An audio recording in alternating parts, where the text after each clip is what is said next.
एक शरीर से दूसरे शरीर में फैलता है या आपके जननांगों को नुकसान पहुंचाता है, हम उन रोगों के महिला के शरीर में जो बच्चा आया है वो जा करके कहीं पर फंस जाएगा, या तो फैलोपियन ट्यूब में, ताकि बच्चा बढ़ ना पाए, और बच्चा बढ़ेगा नहीं तो फैलोपियन ट्यूब क्या होगा, या तो फैलोपियन ट्यूब फट जाएगा या बच्चा नष्ट हो जाएगा। तो याद रखना, जननांग संपर्क के माध्यम से अगर एक अंग, ठीक है, एक व्यक्ति का जननांग दूसरे व्यक्ति के जननांग के संपर्क में आएगा तो आपको ये रोग हो सकता है। हेलो मेरे प्यारे दोस्तों, तो जरा सोचो, अगर मोबाइल में कोई वायरस आ जाए तो पूरा फोन हैंग, फोटो गायब, नेट स्लो और जिंदगी भैया टेंशन से हो जाता है भरपूर। अब जरा ध्यान दो, यही हाल हमारे शरीर का भी है। हमारे शरीर में भी एक सिक्योरिटी सिस्टम होता है, लेकिन अगर हम सावधान नहीं रहे तो वायरस सिर्फ मोबाइल में नहीं बल्कि हमारे शरीर में भी घुस सकता है, और ऐसे वायरस या बैक्टीरिया पैदा करते हैं यौन संचारित रोग यानी एसटीडी। मतलब एक छोटी सी लापरवाही और जिंदगी बन सकती है खतरनाक। वो कहते हैं ना, सावधानी हटी दुर्घटना घटी। तो आज इस छोटे से वीडियो में हम आपको एसटीडी की वो सारी बातें समझाएंगे जो आपको बचाएगी और दूसरों को भी सजग बनाएगी। याद रखना, मजाक में किया गया गलत कदम जिंदगी भर का पछतावा बन सकता है। तो चलो हंसते मुस्कुराते सीखते हैं ताकि शरीर रहे हेल्दी और लाइफ रहे टेंशन फ्री। तो वीडियो को एंड तक जरूर देखना, अगर बीच में छोड़ दोगे ना तो अपडेट मिस हो जाएगा। तो चलिए स्टार्ट करते हैं कि यौन संचारित रोग होता क्या है। सबसे पहले जानते हैं यौन संचारित रोग है क्या। तो ऐसे रोग जो यौन संबंध बनाने से एक शरीर से दूसरे शरीर में फैलता है या आपके जननांगों को नुकसान पहुंचाता है, हम उन रोगों को यौन संचारित रोग कहते हैं। अंग्रेजी में बोले तो सेक्सुअली ट्रांसमिटेड डिसीज। समझ में आया यौन संचारित रोग क्या है? ऐसे रोग जो जनन मार्गों से, जननांग के जो मार्ग है वहां पर संक्रमण फैलाए या वहां पर संक्रमित करे या वहां से एक बॉडी से दूसरे बॉडी में जाए, तो इन्हीं रोगों को यौन संचारित रोग कहा जाता है। और ये आपके लिए जानना बहुत जरूरी है कि वो कौन कौन से रोग हैं और ये हमारे शरीर में आकर क्या करते हैं। देखो, कुछ लक्षण एकदम नॉर्मल है, ठीक है। जननांग वाले रोग तो बहुत सारे, आप इन्हीं को गुप्त रोगों के नाम से भी जानते हो, ठीक है। इनमें से कुछ रोगों को गुप्त रोग कहा जाता है और लोग सोचते हैं ये बहुत ही खतरनाक रोग है, किसी को इसके बारे में बताना नहीं है, लेकिन आप यहीं पर गलती कर देते हो। अगर आप इसको बहुत ही हल्के में ले रहे हो, ठीक है, इसे छुप छुपा रहे हो, इसे बचाने की कोशिश कर रहे हो, तो ये आपके लिए आगे चलकर आपके जान के लिए खतरा भी हो सकता है। बिल्कुल सही। और वो कहते हैं ना, हम तो डूबे सनम संग तुम्हें भी ले डूबे, यानी आप खुद तो इस बीमारी से ग्रसित हो ही, साथ में आप अपने उस पार्टनर को भी ग्रसित करोगे जिसे कहते हो हम तुम्हारे बिन रह नहीं सकते और तुम उसको ही मारने की कोशिश कर रहे हो।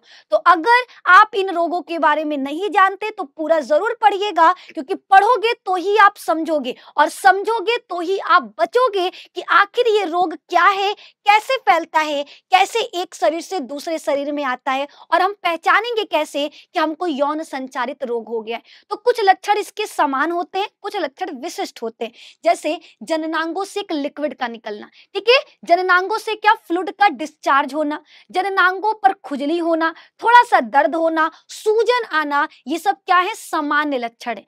कभी कभी स्त्रियां केवल वाहक का कार्य करती हैं तथा कोई स्पष्ट लक्षण प्रदर्शित नहीं करती।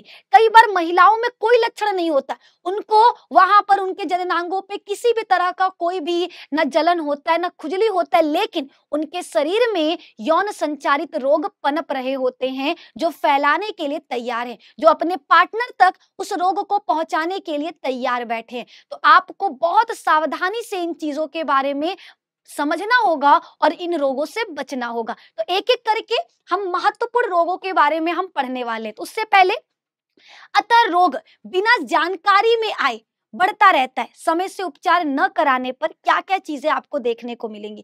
अगर आपको ये रोग हो गया है, ठीक है, और आप इलाज नहीं करवाना चाहते, आपको शर्म आ रहा कि दुनिया वाले क्या बोलेंगे कि अरे तुमको वहां पे रोग हो गया, अरे ये तुमको क्या हो गया, लग रहा है तुम ये किए होगे, लग रहा है तुम ऐसे किए होगे, लग रहा है तुमने इसको किया होगा। बहुत सारी चीजें हमारे दिमाग में चलने लगती हैं जब हम कुछ ऐसी चीजें हमारे शरीर में होंगी जो हम किसी को बता न पाए, ठीक है। तो उस वक्त आप गलत कदम उठाने लगते हो। हो। बहुत सारे लोग गलत रास्तों का यूज करने लगते हैं, बाबा फकीरों में लग जाते हैं कि अच्छा ऐसा करने पर ये हो जाएगा, ये खाने से ये हो जाएगा, और वो ठीक नहीं करता बल्कि उस रोग को और बढ़ा देता है। तो जानते हैं कि अगर आप अपने इन रोगों, यौन संचारित रोगों का उपचार नहीं कराते हो तो आगे चलकर क्या क्या देखने को मिलेगा।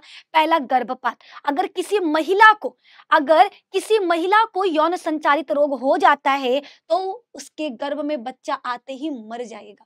ठीक है, अबॉर्शन हो जाएगा। ठीक है, अबॉर्शन के लिए कोई दवा या किसी भी तरह के युक्ति की आवश्यकता नहीं होगी, बल्कि बच्चा गर्भ में आते ही समाप्त हो जाएगा। रीजन होगा उसके शरीर में पनपने वाला यौन संचारित रोग। ठीक है, उसके जननांगों में पाए जाने वाला वायरस या बैक्टीरिया, जो उसके साथ साथ उसके बच्चे के लिए भी खतरा होगा, जो उसके बच्चे को गर्भ में खत्म कर देगा। दूसरा है मातृ शिशु जन्म।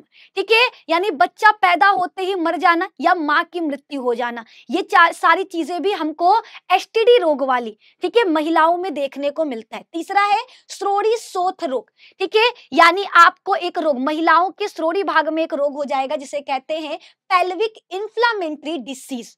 ठीक है, पेल्विक इन्फ्लामेटरी डिसीज, श्रोणि शोथ रोग। अगला है हमारा अस्थानिक संगर्भता, यानी एक्टोपिक प्रेगनेंसी। एक्टोपिक प्रेगनेंसी का मतलब भैया आपका क्या है, जो बच्चा है, ठीक है, आपके महिला के शरीर में जो बच्चा आया है वो जाकर के कहीं पर फंस जाएगा, या तो फैलोपियन ट्यूब में, ताकि बच्चा बढ़ ना पाए, और बच्चा बढ़ेगा नहीं तो फैलोपियन ट्यूब क्या होगा, या तो फैलोपियन ट्यूब फट जाएगा या बच्चा नष्ट हो जाएगा। ठीक है, और फैलोपियन ट्यूब अगर फटा तो माँ की मृत्यु भी हो सकती है।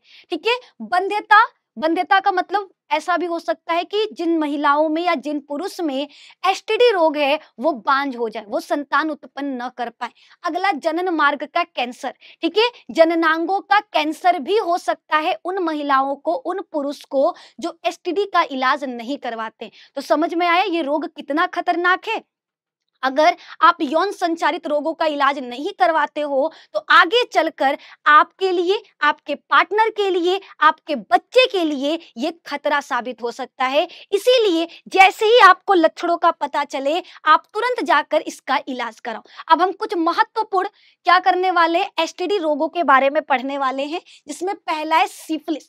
ठीक है, सिफिलिस जिसको जो होता किसके वजह से, तो ट्रेपोनेमा पैलिडम के वजह से। सिफिलिस एक यौन संचारित रोग है जो यौन संबंध बनाने से एक शरीर से दूसरे शरीर में फैलता है, याद रखना। और ये किसके वजह से होता है, ट्रेपोनेमा पैलिडम के वजह से। किसके वजह से, ट्रेपोनेमा पैलिडम के वजह से। ये लैंगिक संबंध या माता से शिशु में आता है। ठीक है, लक्षण देख लो, जीभ पर इस तरह का संरचना या हाथों पे कुछ इस प्रकार का संरचना अगर दिखाई दे रहा है तो समझ जाओ उस व्यक्ति को सिफिलिस रोग है। कौन सा रोग है, सिफिलिस रोग है। लक्षण जानते हैं कि कैसे पता चलेगा आपको सिफिलिस है। पहला, प्रथम अवस्था के लक्षण।